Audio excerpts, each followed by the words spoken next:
know what they say. It's all about the Benjamins, right?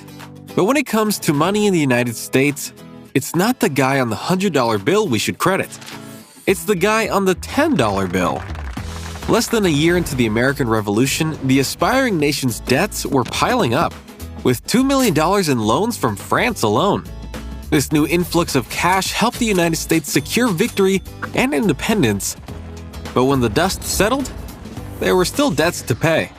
So, when Congress met for the first time in New York, on top of its list was the establishment of a new government department to deal with it. But the big debate among the founders was, how much power should the Department of the Treasury have? Hamilton, the first Secretary of the Treasury, argued that the Treasury should assume each state's debts, which would strengthen the Union.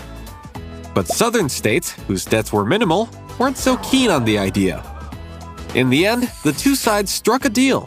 The Treasury assumed the debt, and the U.S. capital was moved further south to Washington, D.C., with the hope that it would boost the Southern economy.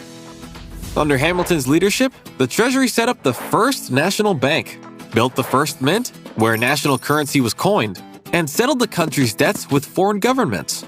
Today, the Treasury's mission is to operate and maintain systems that are critical to the nation's financial infrastructure, such as managing government accounts, advising on international financial policy, and prosecuting tax evaders, forgers, and counterfeiters.